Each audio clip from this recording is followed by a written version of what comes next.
Hyrule Historia, a book that is so um, filled with controversy and secrets. All kinds of things are in this book that a lot of people agree, a lot of people disagree with. But right now, we're going to be talking about Breath of the Wild and where is it going to take place in the timeline. So, the page that we're talking about is this page. This page, it's the one filled with so much controversy and so much error. So, what we're going to be talking about today is where Breath of the Wild is going to take place. Now, basically, what most people are trying to figure out is which timeline is it going to take place in, not specifically where. People are trying to figure that out, but for me, I'm going to be happy if I nail down the timeline where the thing takes place. So let's go through, shall we? Let's go through the timeline, and let's try to figure out where it takes place, or where it possibly could take place in which timeline. Now, let's start with, of course, before Ocarina of Time. Now, is it likely that this game takes place before Ocarina of Time? I would say no.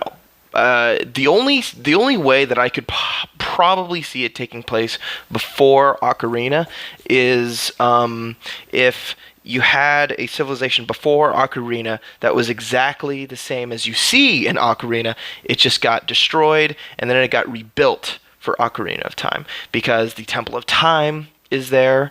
There's ruins around the Temple of Time. I doubt that this is before Ocarina. It wouldn't really make much sense if it is before. Not only that, but it doesn't make any sense. It wouldn't connect any dots as to why Rutos are there or Koroks are there. It wouldn't answer that question. So that's probably not the case. Is it possible? Yeah, they could actually make that work. And especially if you don't have Ganondorf at all, and Calamity Ganon is simply something that it's a prequel to Ocarina, or direct prequel, so it takes place right before that. Which still, how would Link know about the Great Deku Tree? Because we know from that trailer that Link and the Great Deku Tree had some sort of correspondence in the past. So it really doesn't make much sense that it would take place before. So that's probably the least likely candidate for which timeline it takes place in.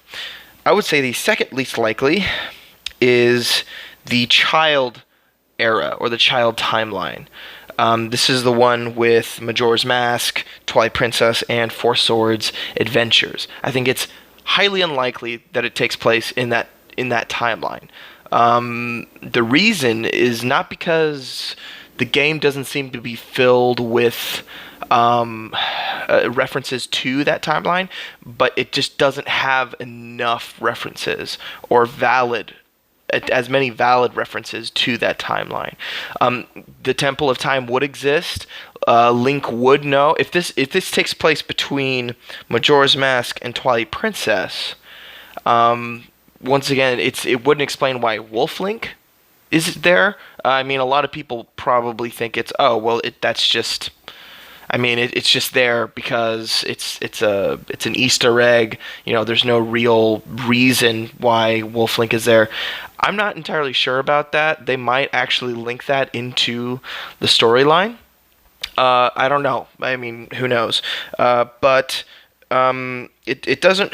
There aren't enough references to that timeline, I think, to make a valid argument that it's from that timeline.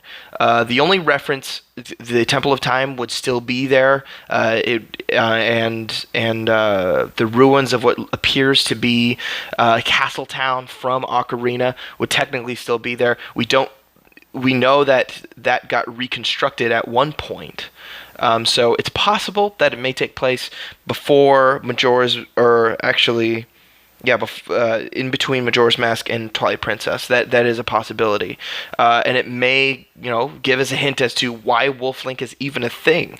The fact that Wolf Link is even a thing in Twilight Princess doesn't actually make much sense when you really think about it. You could say, oh, it's a spirit animal. It's just kind of it's like, well, but it still doesn't make any sense why he would transform into an animal, but not Zelda, especially since they're like their destinies are connected. You think they would do kind of the same thing in the Twilight realm, but regardless, there just isn't enough there in that timeline to make a really decent argument.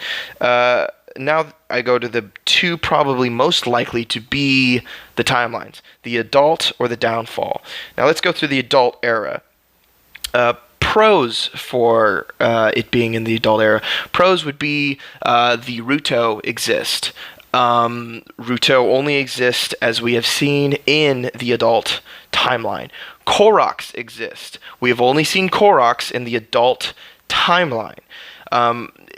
These races existing is a really big deal, and they're really integrated into the lore of Zelda. So it's highly unlikely that they would put the same characters in another timeline that haven't even appeared, especially two different races. That's very strange. I would say those are probably the biggest pros. There are also references to an ancient sea, but that could easily be something else. I think those are the two real things that really kind of support it being in the adult timeline, is those two races existing in the game in Breath of the Wild that we've seen, and they're confirmed to be those races. I think though that's the strongest argument. Cons. The Temple of Time exists. Where would this take place? It doesn't. In the majority of the adult timeline, Hyrule isn't even a thing. Now, is it? It was flooded. Now, it could be in the period before perhaps Ganondorf is resurrected and then Hyrule is sealed, then flooded. It could take place, in between Ganondorf is sealed. Because maybe Calamity Ganon got out, but Ganondorf himself is still sealed.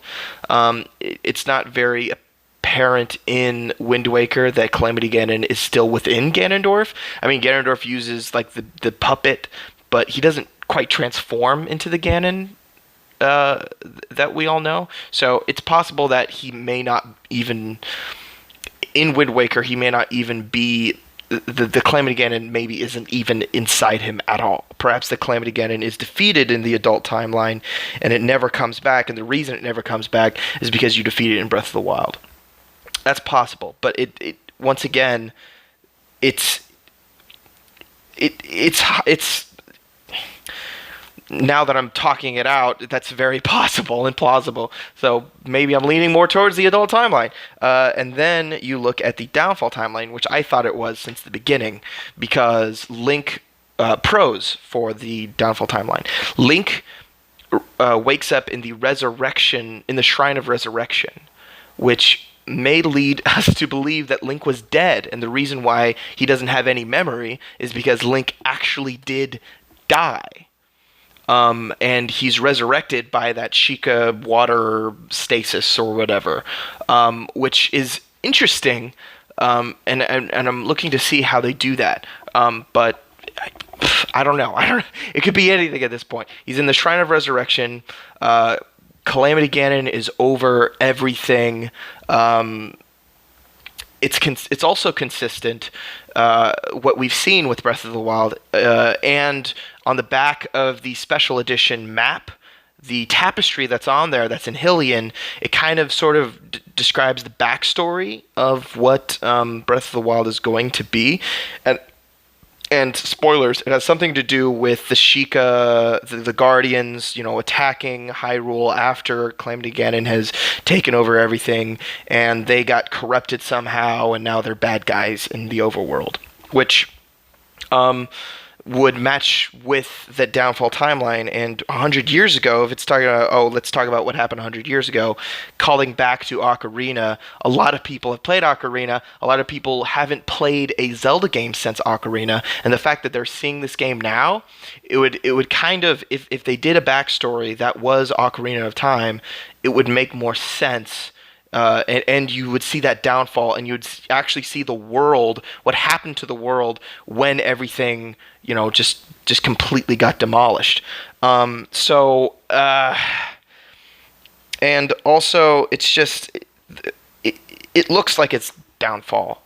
I mean, it looks like Hyrule has been downfallen. And the story seems to line up of what we've seen with the story of Breath of the Wild. It lines up with the downfall timeline. One more thing to mention probably is a convergence theory. A lot of people think, okay, perhaps, and this is what I thought at first when I saw all of these things. Well, if all of them are at the same time, if you have Twilight Princess references, as in you have two Links in the same world, like, how can that be? Well, I mean, if you had a convergence of timelines, then because of the first time I saw Wolf Link in that game, I was like, well, how can there be two Links at the same time? Well, if other Links from other timelines converged, that would be the only way you would be able to have two Links at the same time. Now, is it possible that the Link that you're playing as in Breath of the Wild isn't Link in the traditional sense? He's not the hero, because he's not wearing the hero garb. That is possible, but I don't think they would do that. Maybe they would, maybe they wouldn't. I'm not sure. But with there's with the convergence theory, if you had all of them converging, and the only way you could do that is if in each timeline the same thing happened, and all of the things collided, and it's a lot of timey-wimey things, just going around everywhere. And I don't think Zelda is above doing that. I don't think Zelda's above doing any like super time control thing. They've done it in the past. They'll do it now. So, what timeline do we think it's in? It's either the adult or the downfall timeline for me. If there's something that I missed in this video, or there's something I overlooked that's a really big deal, let's have a conversation in the comments. Be sure, if you like this video, to give it a like, and thank you very much.